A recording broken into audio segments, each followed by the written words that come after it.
Terjadi lagi kebakaran di Kuala Tungkal pada hari Senin, tanggal 31 Januari 2022. Kebakaran terjadi di Jalan Palembang, Tungkal 4 Kota, Kuala Tungkal, menghanguskan 10 rumah dan 14 kakak terdampak. Di masa mendatang, semoga hal ini tidak terjadi lagi. Ada 3 elemen penting penyebab kebakaran, biasa disebut segitiga api.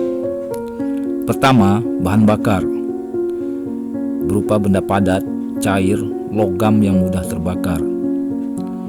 Kedua, sumber panas. Sumber panas itu bisa dari sinar matahari, konsleting listrik, panas, energi mekanik atau gesekan, reaksi kimia dan kompresi udara. Ketiga, oksigen. Api bisa timbul karena adanya oksigen. Besar kecilnya kadar oksigen akan berpengaruh pada musibah kebakaran atau munculnya kebakaran.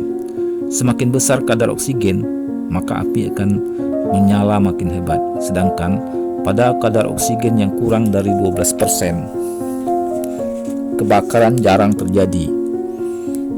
Dalam keadaan normal, kadar oksigen di udara bebas berkisar 21%, maka udara bebas memiliki potensi kebakaran yang cukup besar. Nah, ketika ketiga elemen tersebut bereaksi, maka akan muncul kebakaran, dan inilah yang disebut teori segitiga api. Bila salah satu dari elemen di atas tidak ada, maka tidak ada potensi kebakaran. Dampak umum kebakaran umumnya menyebabkan gangguan pernapasan akut dan sesak napas.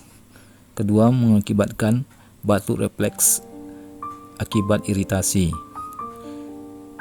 mata. Keempat, sakit kepala yang bersamaan dengan mual dan muntah. Seterusnya, kehilangan harta benda dan kerugian materi. Dikutip dari situs resmi Dinas Pemadam Kebakaran dan Penyelamatan Kota Banda Aceh, berikut faktor-faktor penyebab kebakaran.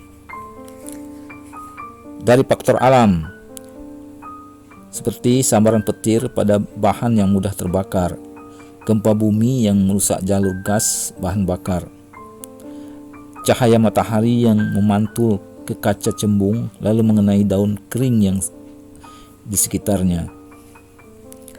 Faktor manusia, disengaja, misalnya pembakaran ladang. Kelalaian, misalnya lupa mematikan kompor. Ceroboh, misalnya merokok di tempat pengisian BBM. Membuang puntung rokok sembarangan. Faktor penyebab kebakaran karena binatang bisa disebabkan oleh tikus, kucing, dan peliharaan yang lain. Beberapa penyebab kebakaran yang umum kita temui. Pertama, lalai kompor atau lilin.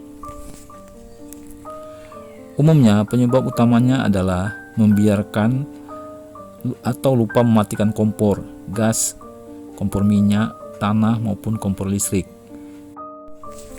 Menyala dan akhirnya membakar sekelilingnya. Ingatkan untuk selalu mematikan kompor setelah menggunakannya. Kedua, konsleting listrik. Listrik juga sangat berperan dalam terjadinya kebakaran. Konsleting listrik menimbulkan percikan api yang dapat menyala bila ada bahan yang mudah terbakar di sekelilingnya. Untuk mengatasinya, Anda hanya perlu mengganti kabel listrik yang terbuka dengan yang baru sesuai prosedur. Ketiga, penggunaan barang elektronik listrik. Seperti penggunaan setrika listrik, matikan setelah memakainya dan taruh posisi yang aman. Juga penggunaan dispenser yang pakai pemanas. Bila galon kosong, segera diisi, karena galon yang kosong dapat memanas dan meledakkan, menyebabkan kebakaran. Keempat, puntung rokok. Puntung rokok yang dibuang sembarangan bisa terkena bahan yang mudah terbakar dan dapat memicu kebakaran. Kelima, beban colokan listrik yang terlalu banyak. Colokan listrik yang sambung menyambung pada satu titik dapat membuat percikan api karena panas dan memicu kebakaran. Hindari pemakaian colokan listrik yang terlalu besar bebannya pada satu titik, karena hal ini akan memanaskan kabel listrik sehingga bisa memercikkan api. Beberapa langkah pencegahan kebakaran di rumah.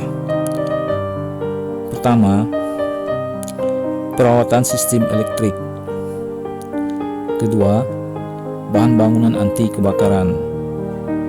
Ketiga, desain dapur yang baik. Keempat, perbaiki sistem storage. Kelima, padamkan listrik saat tidak diperlukan. Keenam, siapkan tempat khusus pembakaran sampah. Ketujuh, bekali rumah dengan alarm api dan tangki pemadam. 8. Matikan kompor setelah digunakan. Dinas pemadam kebakaran dapat juga melakukan hal-hal sebagai berikut. Pertama, memberikan pemahaman kepada masyarakat tentang bahaya kebakaran. Kedua, pengawasan bersama terhadap segala potensi kebakaran. Secara bersama-sama saling mengingatkan. Ketiga, menyediakan sarana pemadaman kebakaran aktif maupun pasif di area yang berpotensi tinggi terjadi kebakaran.